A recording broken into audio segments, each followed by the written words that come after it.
Pollution हो रहा है तो आप एक स्मॉग टावर लगा के खुश हो रहे हैं कि हमने एक स्मॉग टावर लगा दिया, तो उस एक से काम नहीं चलेगा। दिल्ली में 70 विधानसभा हैं, कम से कम 70 तो स्मॉग टावर आप बनाओ। दिल्ली सरकार के पूर्व मंत्री और यहाँ से विधायक भी रहे जितेंद्र सिंह तोमर हर मंच से बोलते हैं कि हमने यहाँ पे क्षेत्र में और दिल्ली में कांग्रेस को जीरो पर लाकर खड़ा कर दिया है। नहीं, छात्र जीवन से ही कांग्रेस पार्टी से जुड़े आदर्श नगर जिला कांग्रेस कमेटी के नए अध्यक्ष और पूर्व निगम पार्षद मनोज यादव ने जनमत की पुकार से बात करते हुए कहा कि केजरीवाल सरकार भाषण देने, विज्ञापन करने और झूठे वादे करने में बहुत आगे है, लेकिन जमीनी स्तर पर सही में विकास आम आदमी पार्टी की सरकार नहीं कर रही है। उन्होंने कहा कि केंद्र की भाजपा नीति, मोदी सरकार और दिल्ली की केजरीवाल सरकार आम जनता को राहत प्रदान करने के लिए नीतियां बनाने के बदले विज्ञापनों और लोगों से झूठे वादे करने में लगी है। सरकार को आम जनता को राहत देने के लिए जन कल्याण के कार्य करने चाहिए, लेकिन ये लोगों को बरगलाने में लगी है। देखिए उनका पूरा इंटरव्यू। दिल्ली प्रदेश कांग्रेस कमेटी द्वारा फेरबदल करके जिला अध्यक्ष नियुक्त किया गया है मनोज यादव जी को। मनोज यादव जी नया पद ग्रहण करके कैसा लग रहा है आपको? जायसवाल जी, पद नया है लेकिन राजनीति में मैं एक्टिव हमेशा से रहा और पार्टी ने ये जिम्मेदारी दी है तो मैं सहर्ष इसको स्वीकार करके और इस अपनी जिम्मेदारी को पूरी ईमानदारी और निष्ठा से निभाऊंगा। अपनी राजनीतिक यात्रा के बारे में हमारे दर्शकों को बताएं। राजनीतिक यात्रा मेरी कॉलेज टाइम से शुरू हुई। परिवार में मेरे फादर कांग्रेस में एक्टिव रहते ही थे तो एक माहौल घर से मिला। उसके बाद हम राजधानी कॉलेज में पढ़े तो वहाँ से एनएसयूआई में हमने काम किया, एनएसयूआई के साथ जुड़े, फिर यूथ कांग्रेस में हम जुड़े।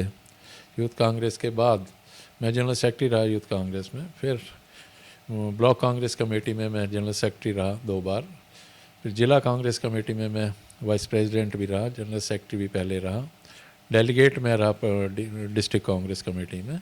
उसके बाद मेरे को 2000 इलेक्शन जो आए, चाहे वो मेंबर पार्लियामेंट के हों, सज्जन कुमार जी के हों, चाहे पंडित दीपचंद शर्मा जी के हों, उसमें मैंने पार्टिसिपेट किया। विधायक के जब चुनाव आए यहाँ से तो हमारे जो कांग्रेस के कैंडिडेट रहे, दीपचंद शर्मा जी भी रहे, चतर सिंह जी भी रहे, फिर बाद में अनिल भारद्वाज यहाँ से चुनाव लड़े, अब कमलकांत जी भी यहाँ से चुनाव लड़े हैं, जयप्रकाश अग्रवाल जी चुनाव लड़े, तो सबके लिए मैंने रेगुलर काम किया। और 2007 में पार्टी ने मेरा काम और मेरी निष्ठा को देख के मुझे काउंसलर का रामपुरा वार्ड से टिकट दिया और वो हमने चुनाव जीता और जनता की सेवा की। 2012 में सीट लेडी सीट हो गई, लेकिन पार्टी ने मेरे काम को देख के, मेरी ईमानदारी और जो मेरा काम था उसको देख के पार्टी ने गीता जी को टिकट दिया जो मेरी धर्मपत्नी है। तो हमने 2017 तक एरिया की सेवा की। 2017 में फिर मेरे को पार्टी ने टिकट दिया और मैं हमेशा पार्टी से जुड़ा रहा हूँ और अभी पहले भी जुड़ा हुआ था और अब जिम्मेदारी जो नई दी है जिला अध्यक्ष आदर्श नगर की, उसको मैं अपना चुनौती के रूप में लेते हुए पूरी ईमानदारी और निष्ठा से निभाऊंगा।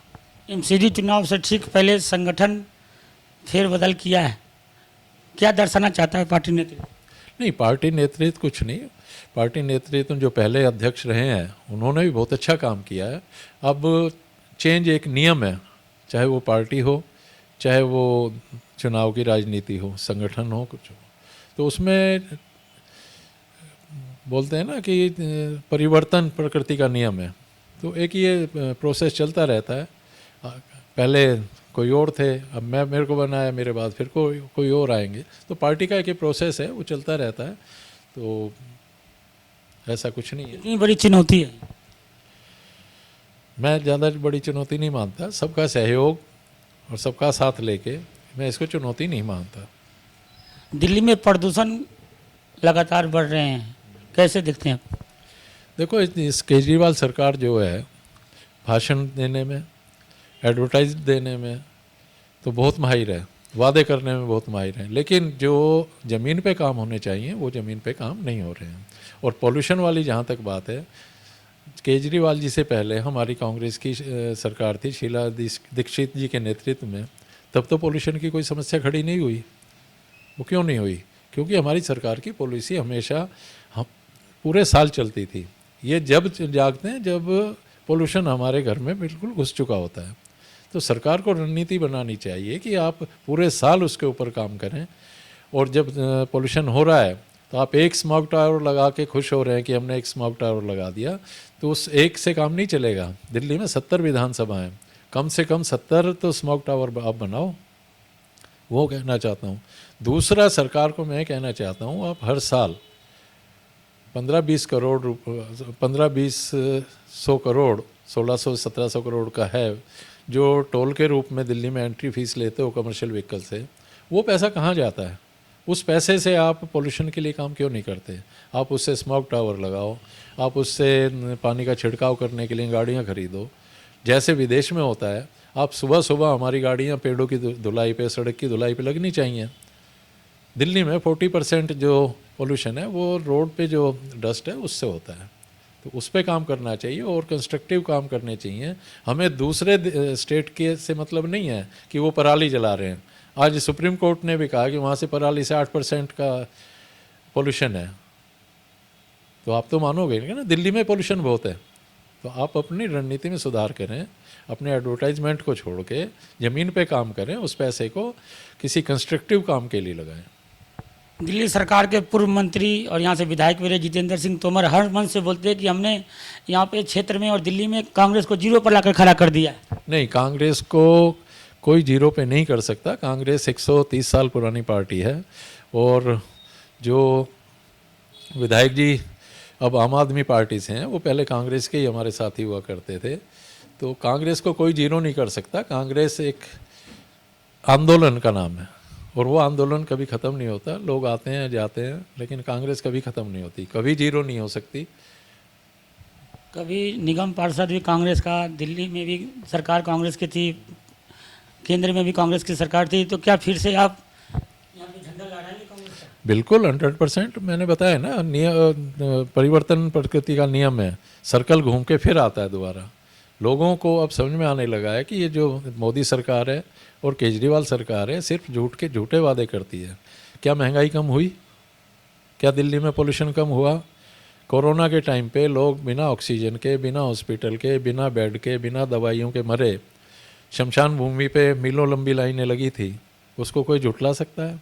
अगर आप हॉस्पिटल के लिए काम करते, हॉस्पिटल बनाते, ऑक्सीजन प्लांट लगाते, दवाइयों का पूरा अरेंजमेंट करते तो काम होता। तो जनता अब समझ चुकी है कि ये सब झूठे वादे हैं। पेट्रोल की कीमत कम हुई?